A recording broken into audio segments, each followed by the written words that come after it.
Assalamu alaikum. This is Raman Kabir from Barnamala Adarsh High School and College online class. Dear learners, today I will discuss present continuous tense. তোমাদের tense নিয়ে আলোচনা করতে গেলে আমি তোমাদের previous ক্লাসে দেখিয়েছিলাম প্রেজেন্ট ইনডিফিনাইট টেন্স। তারপরও আমি পূর্ব কথা একটু আলোচনা করছি। টেন্স আমরা জানি, টেন্স শব্দটা মূলত ল্যাটিন শব্দ টেম্পাস থেকে এসেছে, যেটা হচ্ছে কাল বা সময়। সেই টেন্সটা প্রধানত তিন প্রকার: প্রেজেন্ট, পাস্ট, ফিউচার, অর্থাৎ বর্তমানকাল, অতীতকাল, ভবিষ্যৎকাল। অর্থাৎ আমি যেটা কাজটা করছি এটা হচ্ছে বর্তমান, এর আগেরটা হলে অতীত, পরেরটা হলে ভবিষ্যৎ। এটা আমি প্রিভিয়াস ক্লাসে ডিসকাস করেছিলাম। আজকে আলোচনা করব প্রেজেন্ট কন্টিনিউয়াস টেন্স। অর্থাৎ এটা হচ্ছে প্রেজেন্ট মানে হচ্ছে বর্তমান, কন্টিনিউয়াস হচ্ছে চলমান, অর্থাৎ চলমান বা ঘটমান বর্তমানকাল। আমরা বলতে পারি চলমান বা ঘটমান বর্তমানকাল।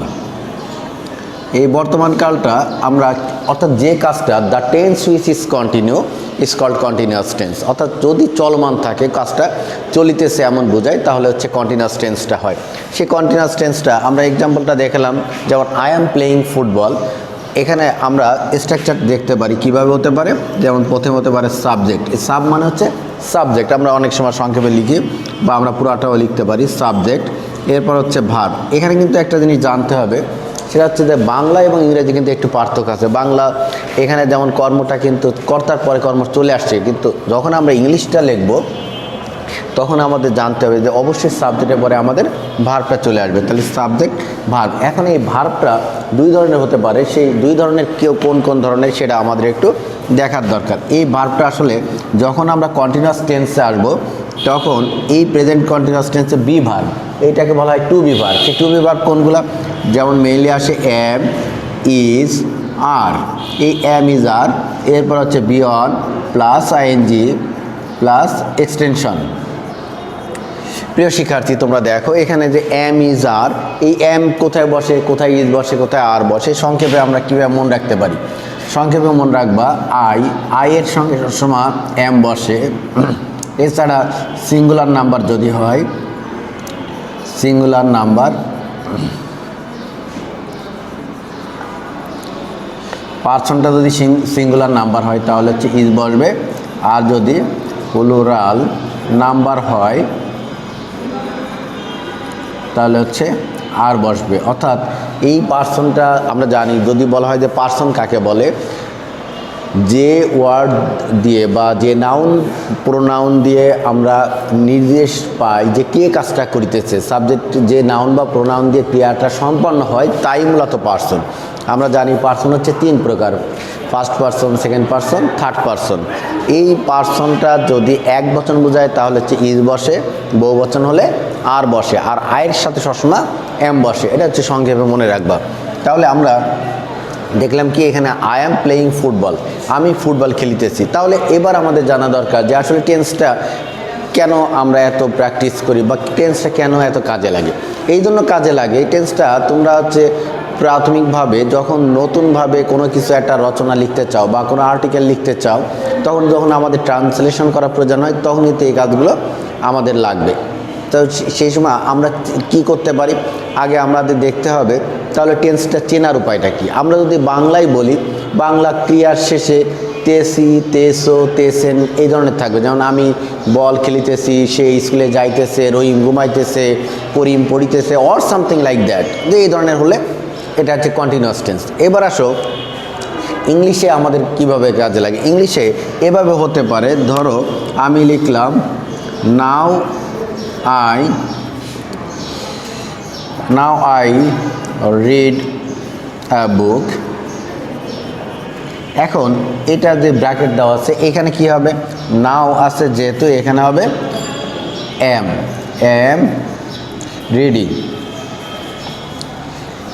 এখন দেখতে হবে যে আমি যে এম রিডিংটা লিখলাম এটা হচ্ছে রাইট ফর্ম ভার্ব করতে গেলে কাজে লাগে। রাইট ফর্ম ভার্বকে মূলত হচ্ছে যে ভার্বের যে রাইট, এটা বলা হয়েছে রাইট ফর্ম অফ ভার্ব, অর্থাৎ ভার্বের সঠিক রূপটা। এখন সঠিক রূপটা কীভাবে বসাবো? এই যেমন এখানে এমটা লিখলাম, কেন লিখলাম? তাহলে এই দেখো যে এই নাওটা কিন্তু আমি সার্কেল বা গোল চিহ্ন দিয়েছি, এটা বুঝতে হবে যে এই নাও থাকার কারণে। এখন তাহলে আমরা সেই চিহ্নগুলো একটু দেখি যে কোন কোন চিহ্ন থাকলে আমরা বুঝবো যে প্রেজেন্ট ইন কন্টিনিউয়াস টেন্স হবে। যদি যেমন ধরো এটা হচ্ছে কন্টিনিউয়াস চেনার উপায়, এটা হচ্ছে চেনার উপায় বা যে ওয়ার্ডগুলো দেখলে আমরা বুঝতে পারবো এটা কন্টিনিউয়াস টেন্স। যেমন ধরো সেন্টেন্সে now, at this time,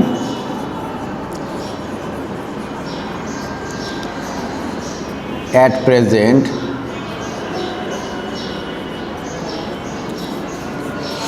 at this moment,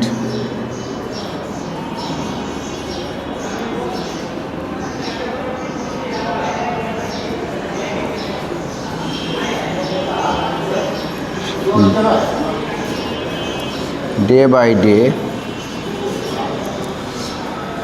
এগুলো যদি থাকে সেন্টেন্সের now, at this time, at present, at this moment, day by day, এই ধরনের যদি কোনো ওয়ার্ড থাকে তাহলে আমরা সেক্ষেত্রে ধরেই নেব এটা হচ্ছে প্রেজেন্ট কন্টিনিউয়াস টেন্স। আবারও বলছি, সেন্টেন্সে now, at this time, at present, at this moment, day by day or something like that, অর্থাৎ এই টাইপের যদি কোনো ওয়ার্ড থাকে এগুলো মূলত হচ্ছে অ্যাডভার্ব। এই অ্যাডভার্বটা সাধারণত সেন্টেন্সের প্রথমেও বসতে পারে আবার শেষেও বসতে পারে। তো এইগুলোকে বলা হয় অ্যাডভার্ব অফ টাইম। এই টাইম, এই ধরনের সময় যদি থাকে এই সময়গুলোকে সবসময় ইন্ডিকেট করে কি কন্টিনিউয়াস, অর্থাৎ কন্টিনিউ। আমি প্রথমেই বলেছিলাম the tense which is continue is called continuous tense, অর্থাৎ কোনো যে টেন্সটা দিয়ে কোনো কিছু চলমান বোঝায়, ঘটমান বোঝায়, যে আমি বই পড়িতেছি, সে ঘুমাইতেছে, করিম বল খেলিতেছে, শামীম ক্লাস করিতেছে, এই যে চলমান যে কাজটা, এই চলমান কাজটাই মূলত হচ্ছে কন্টিনিউয়াস। তাহলে প্রিয় শিক্ষার্থী, তোমরা যদি রাইট ফর্ম ভার্বে আসে আশা করি তোমরা এটা বুঝতে পারবা যে এই চিহ্নগুলো দেখে আমরা বুঝতে পারবো যে প্রেজেন্ট কন্টিনিউয়াস টেন্স। এখন আসো, ধরো আমরা এছাড়াও টেন্সটা আমাদের কোন কাজে লাগে। আমি যেমন বলছিলাম যে একটু আগে ট্রান্সলেশন করার সময়, তেমন ট্রান্সলেশন করার সময় আমরা কিভাবে এটা কাজে লাগাইতে পারি। যেমন দেখো, আমি যেটা লিখেছি এটা কিন্তু একটা অ্যাফার্মেটিভ সেন্টেন্স। তাহলে এই অ্যাফার্মেটিভের স্ট্রাকচারটা তোমাদেরকে আমি দেখালাম। তো আমরা অ্যাফার্মেটিভ জিনিসটা বলতে আসলে কি বুঝি? অ্যাফার্মেটিভ বলতে বুঝি মূলত হচ্ছে কোনো কিছু পজিটিভ বা স্বীকার করা। তো আমরা যেটা, যার কিছু হা বোধক আছে ধরে নিবা তার না বোধক আছে, তাহলে সেটা কি হতে পারে? নেগেটিভ। তো নেগেটিভটা কেমন? যেটা কোনো কিছু অস্বীকার করা বোঝায় বা কোনো কিছু না করা বোঝায়, সেটাই হচ্ছে নেগেটিভ। তাহলে সেটা কিভাবে হবে? এই সাবজেক্টের যথারীতি সাবজেক্ট হবে। এই সাবজেক্টের পরে আমাদের এই যে বি ভার্বটা আছে, এম, ইজ, আর, এর সাথে নট যোগ হবে। তাহলে জিনিসটা খেয়াল করো, সাবজেক্ট থাকলো, এই বি ভার্ব থাকলো, তার সাথে এই নটটা যোগ হবে। এরপর যথারীতি B one plus ING plus extension. এখানে একটা জিনিস মনে রাখবা, এই যে বি1 বলতে আসলে মূলত আমরা সংক্ষেপে লিখেছি, আমাদের আসলে এটা ইন্ডিকেট করা হয় B1 for present form, B2 for past form, B3 for past participle form. ভার্বের রূপটা সাধারণত তিনটি, তবে আমি যদি বলি সাধারণত তিনটি, ধরে নিবা অসাধারণ কিছু আছে, সে অসাধারণটা হয়তো পরবর্তী ক্লাসগুলোতে আমরা ডিসকাস করব। তো এই কন্টিনিউয়াস যদি হয়, কন্টিনিউয়াস চেনার কিন্তু এটাও একটা উপায় যে বি ভার্বের সাথে আইএনজি থাকবে, হ্যাঁ, তাহলেই তোমরা বুঝবে যে এটা একটা কন্টিনিউয়াস। সে বি ভার্বটা যদি এম ইজ আর হয় তাহলে প্রেজেন্ট কন্টিনিউয়াস, যদি ওয়াজ ওয়ার হয় তাহলে পাস্ট কন্টিনিউয়াস, যদি শ্যাল বি উইল বি থাকে তাহলে ফিউচার কন্টিনিউয়াস। এভাবে আমরা ফাইন্ড আউট করতে পারি। যেমন ধরো এখানে লেখা ছিল আই অ্যাম প্লেয়িং ফুটবল, যদি আমি এটা না লিখে লিখতাম যে I am not playing football, I am not playing football, তাহলে খেয়াল করো পার্থক্যটা কোথায়? এখানে শুধুমাত্র নটের পার্থক্য আছে, আর কিন্তু কোনো পার্থক্য নাই। এই একই কাজটাকে আমরা অনেক সময় দেখা যাচ্ছে আমরা ভিন্ন ভিন্ন আকারেও কিন্তু আমরা করতে পারি। সেই ভিন্ন ভিন্ন আকারটা কেমন হইতে পারে? ভিন্ন ভিন্ন আকার হতে পারে যে আমি ধরো কাজটা করলাম, আমি কোনো কিছু স্বীকার করলাম, অস্বীকার করলাম, হ্যাঁ আমি ওইটা আবার প্রশ্নও করতে পারি, অর্থাৎ ইন্টারোগেটিভ হইতে পারে। সেই ইন্টারোগেটিভটা কিভাবে হতে পারে? দেখো, ইন্টারোগেটিভ অর্থাৎ প্রশ্নবোধক, আমরা এটাকেই প্রশ্নবোধকভাবে উপস্থাপন করতে পারি। উপস্থাপন যদি করতে চাই তখন আমাদের ওই যে বি ভার্ব যেগুলো আছে, অর্থাৎ এম, ইজ, আর, এগুলোকে আমরা প্রথমেই নিয়ে আসবো। এরপর যথারীতি subject plus B one plus ING plus extension, এভাবে জাস্ট, এবং লাস্টে প্রশ্নবোধক চিহ্নটা অবশ্যই আমাদেরকে দিতে হবে। যেহেতু এটা ইন্টারোগেটিভ। তাহলে এইখানে আমরা এটা সেন্টেন্সটাকে আমরা কিভাবে লিখতে পারতাম, যেমন ধরো এটাই খেয়াল করো যে আই এম প্লেয়িং ফুটবল, এটাকে যদি ইন্টারোগেটিভ করা হয় তাহলে আমাদেরকে কি করতে হবে, এম আই প্লেয়িং ফুটবল।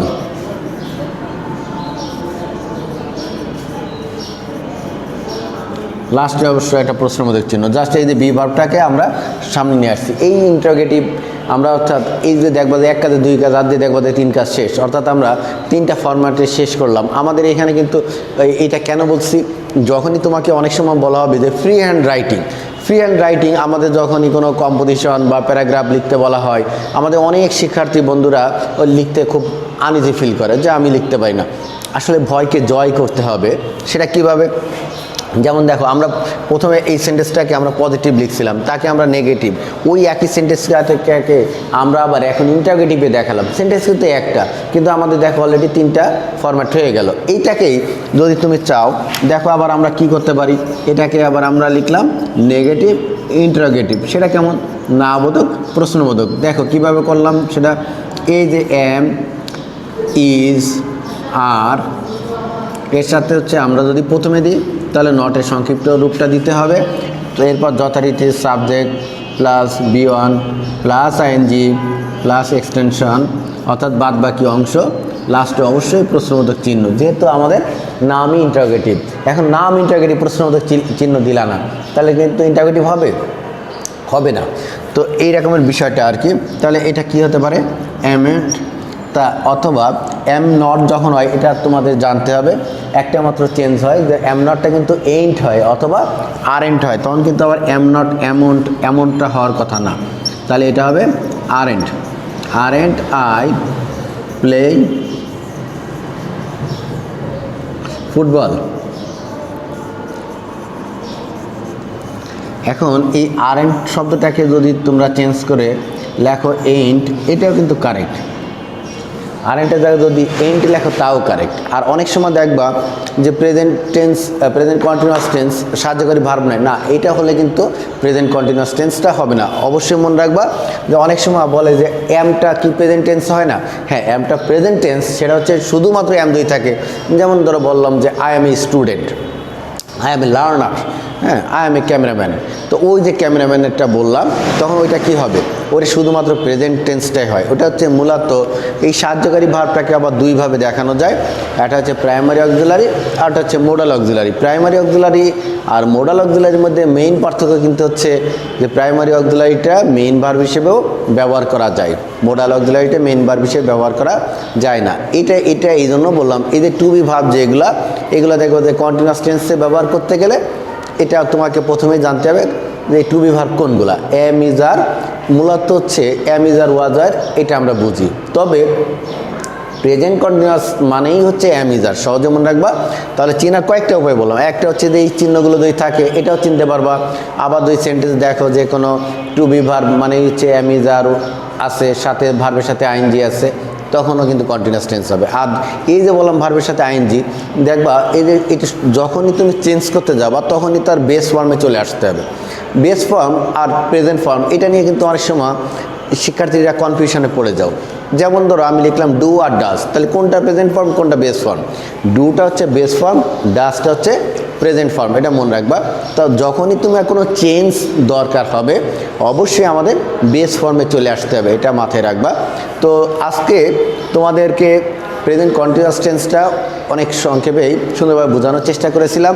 যদি তোমরা এগুলো বাসায় প্র্যাকটিস করো তাহলে তোমরা আশা করি অনেক উপকার পেতে পারো, এবং এইগুলো তোমাদের ট্রান্সলেশনের পাশাপাশি রাইট ফর্ম ভার্ব করতেও কাজে লাগবে। তো আশা করি তোমরা বাসায় প্র্যাকটিস করবে। Thank you very much.